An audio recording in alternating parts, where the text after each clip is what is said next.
आज हम इंसानी शरीर के उन सीक्रेट एनर्जी सेंटर्स की चर्चा करेंगे जिन्हें हम चक्र कहते हैं। नमस्कार, सीधे मुद्दे पर आते हैं। आज के इस विश्लेषण में हम एक ऐसे प्राचीन विज्ञान को डिकोड करने वाले हैं जो सच में एक गेम चेंजर साबित हो सकता है। हमारे ऊर्जा केंद्रों यानी चक्रों का विज्ञान। यकीन मानिए, आज की आधुनिक शारीरिक और मानसिक उलझनों का जो समाधान इसमें छिपा है वो एकदम सटीक और बेहद प्रभावी है। तो क्या कभी ये ख्याल मन में आया है कि इतनी कोशिशों के बावजूद हम या हमारे आसपास के लोग अक्सर बेवजह की एंग्जाइटी, आलस या किसी बुरी आदत के लूप में क्यों फंसे रहते हैं? भाई, हम सब कभी ना कभी ऐसा महसूस करते हैं। असल में इसका असली कारण हमारे इस फिजिकल शरीर में है ही नहीं, बल्कि इसका जवाब हमारे अदृश्य यानी सूक्ष्म ऊर्जा शरीर में छिपा है। चलिए इस बात की थोड़ी गहराई में चलते हैं। एल्बर्ट आइंस्टीन ने एक बहुत कमाल की बात कही थी, अदृश्य ही दृश्य का स्रोत है, यानी invisible is the source of visible. सोचिए, ये एक लाइन मॉडर्न साइंस और हमारी प्राचीन आध्यात्मिक समझ के बीच कितना शानदार पुल बनाती है।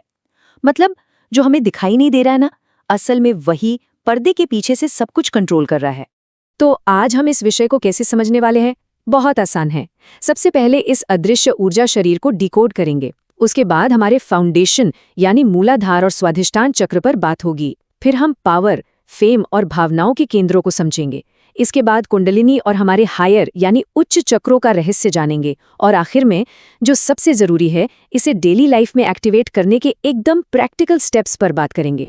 तो बिना देर किए शुरू करते हैं अपने पहले हिस्से से, हमारा इनविजिबल यानी अदृश्य ऊर्जा शरीर। ये वो हिडन सिस्टम है जो लिटरली हमारे हर एक बिहेवियर और हर एक इमोशन को चला रहा है।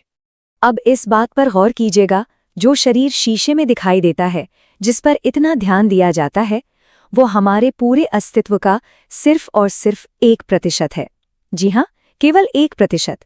बाकी का 99% तो हमारा आध्यात्मिक ऊर्जा शरीर है। अब सोच कर देखिए, अगर कोई सिर्फ इस 1% हिस्से को ही ठीक करने में लगा रहे, तो क्या वो कभी पूरी तरह से खुश और स्वस्थ रह पाएगा? बिल्कुल नहीं।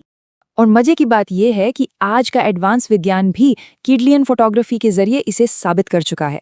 साइंस भी अब मानता है कि हमारे शरीर के चारों तरफ एक बायोफील्ड या ऑरा होता है। इमेजिन कीजिए, जब हमारे सारे ऊर्जा केंद्र एकदम बैलेंस होते हैं तो ये पूरा सिस्टम किसी बेहतरीन म्यूजिकल ऑर्केस्ट्रा की तरह काम करता है।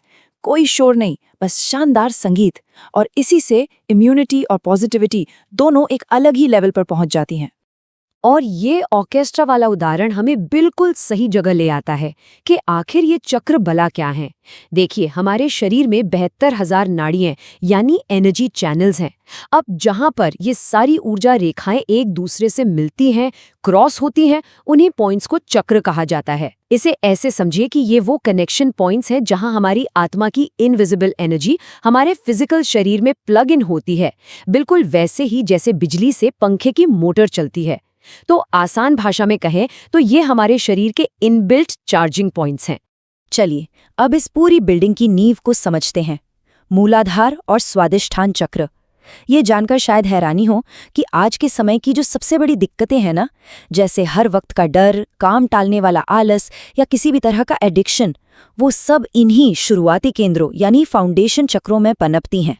तो सबसे पहले आता है मूलाधार यानी रूट चक्र। ये रीढ़ की हड्डी के एकदम बेस पर होता है। इसका रंग लाल है और बीज मंत्र है लम। अब होता क्या है कि जब ये चक्र ब्लॉक हो जाता है तो इंसान को भयंकर आलस घेर लेता है, बिना बात का डर सताता है और बस ओवर थिंकिंग का लूप चलता रहता है। अब इससे थोड़ा ही ऊपर नाभि के ठीक नीचे होता है स्वाधिष्ठान या सैक्रल चक्र।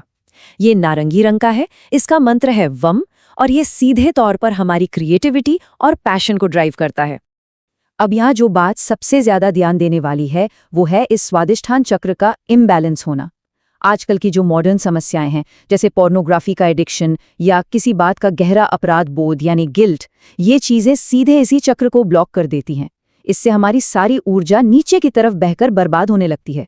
लेकिन, और ये एक बहुत बड़ा लेकिन है, जब हम इसी ऊर्जा को सही दिशा देकर ऊपर की तरफ मोड़ते हैं तो सच मानिए, इंसान के अंदर एक ऐसी कमाल की कलात्मक प्रतिभा और लेजर जैसा फोकस पैदा होता है जो किसी जादू से कम नहीं है। तो फाउंडेशन के बाद अब थोड़ा और ऊपर चलते हैं। अब बारी है शरीर के बीच वाले हिस्से के ऊर्जा केंद्रों की, जो हमारी सफलता, दुनिया में शोहरत और हमारी सबसे गहरी भावनाओं को कंट्रोल करते हैं। नाभि के जस्ट ऊपर होता है मणिपुर चक्र, जिसे सोलर प्लेक्सस भी कहते हैं।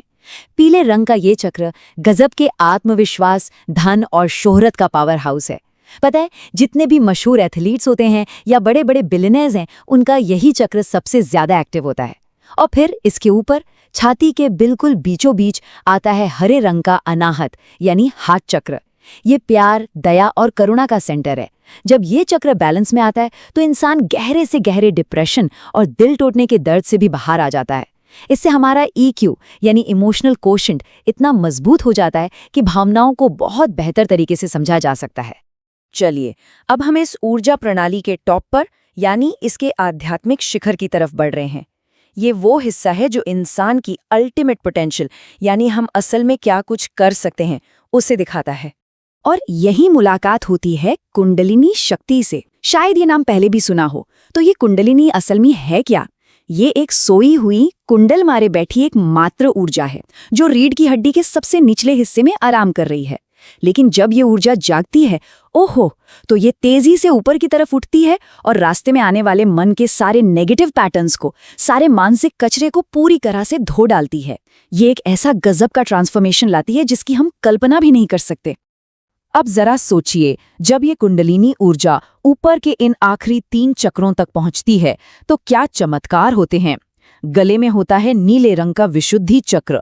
जब ये बैलेंस होता है तो बातों में एक मैग्नेट जैसा आकर्षण आ जाता है। बड़े बड़े सिंगर्स की जो जादुई आवाज होती है ना, वो इसी चक्र की देन है। फिर दोनों भौहों के बीच होता है इंडिगो रंग का आज्ञा चक्र, जिसे तीसरी आंख या थर्ड आई भी कहते हैं। ये भविष्य को भांपने की क्षमता और लेजर जैसा शार्प फोकस देता है। और सबसे आखिर में सिर के एकदम टॉप पर है बैंगनी रंग का सहस्त्रार यानी क्राउन चक्र, जो सीधे तौर पर इस पूरे ब्रह्मांड की डिवाइन एनर्जी से कनेक्ट कर देता है। The ultimate connection. तो इस पूरी चर्चा का क्रक्स या सबसे जरूरी पॉइंट क्या है? इस पूरी यात्रा का अल्टीमेट गोल क्या है? देखा जाए तो ये सिर्फ हमारी सबसे निचली और बेसिक ऊर्जा, जिसे प्राचीन ग्रंथों में काम कहा गया है, उसे ट्रांसफॉर्म करके एकदम शुद्ध ईश्वरीय ऊर्जा यानी राम में बदलने का प्रोसेस है। अपनी कीमती ऊर्जा को व्यर्थ में नष्ट करने के बजाय उसे अपना ईंधन बनाना और फिर आध्यात्मिक और मानसिक ऊंचाइयों को छू लेना, बस यही इस पूरे विज्ञान का सबसे बड़ा रहस्य है। थ्योरी तो बहुत हो गई, अब आते हैं सबसे काम की बात पर।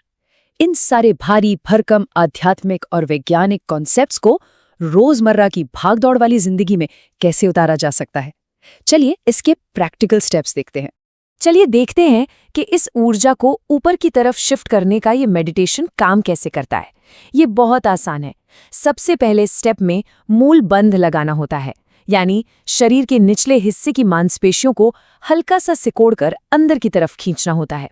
इसके बाद पेट को थोड़ा अंदर की ओर खींचकर जिस चक्र पर ध्यान केंद्रित करना है उसके बीज मंत्र का जाप करना है, जैसे लम, वम या रम।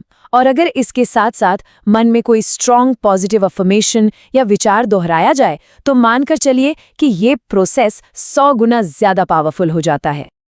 अब ये 33 का नंबर बड़ा दिलचस्प है। देखिए, हार्वर्ड यूनिवर्सिटी की एक स्टडी में सामने आया कि अगर कोई इंसान बस सुपरमैन की तरह अपनी कमर एकदम सीधी करके 1-2 मिनट के लिए खड़ा हो जाए तो उसके एक्शन लेने की क्षमता में सीधे 33% का उछाल आ जाता है और उसका स्ट्रेस लेवल अचानक गिर जाता है। कहने को तो ये मॉडर्न साइंस है, लेकिन जरा सोचिए, ये बिल्कुल वैसा ही तो है जैसे रीढ़ की हड्डी को सीधा करके चक्रों के अलाइनमेंट को एकदम परफेक्ट किया जा रहा हो। कमाल है ना? इसके अलावा कुछ बहुत ही सिंपल डेली हैबिट्स भी हैं जिन्हें आसानी से अपनाया जा सकता है, जैसे ग्राउंडिंग यानी सुबह सुबह नंगे पैर घास पर चलना। ये शरीर के अंदर की सारी उथल-पुथल वाली एनर्जी को एकदम शांत कर देता है। दूसरा, फिजिकल योगा, जिससे रीढ़ सीधी रहती है और ऊर्जा बिना किसी रुकावट के बहती है। इसके अलावा अपनी डाइट साफ सुथरी रखना और ब्रह्मचर्य का पालन करना, ये सब चीजें ऊर्जा को वेस्ट होने से रोकती हैं और गजब की शारीरिक और मानसिक ताकत देती हैं। और हाँ, एक बहुत ही आसान सा देसी नुस्खा, रात को सोते समय नाभि पर बस 1-2 बूंद सरसों का तेल लगा लें। यकीन मानिए, ये छोटा सा काम सोलर प्लेक्सस यानी मणिपुर चक्र को हील करने में बहुत बड़ी मदद करता है। तो इसी के साथ हम इस विश्लेषण के आखिर में आ गए हैं। सारी जानकारी, ये पूरा प्राचीन विज्ञान अब बिल्कुल सामने है। लेकिन जाने से पहले एक सवाल जिस पर सबको जरूर सोचना चाहिए। आज से बल्कि इसी वक्त से इन छिपे हुए ऊर्जा केंद्रों में से किस चक्र को सबसे पहले बैलेंस करने का काम शुरू किया जाएगा? चॉइस मौजूद है और शुरुआत आज ही होनी चाहिए। लं वं राम यम हम ओमः। लं वं राम यम हम ओमः। लं वं राम यम हम ओमः।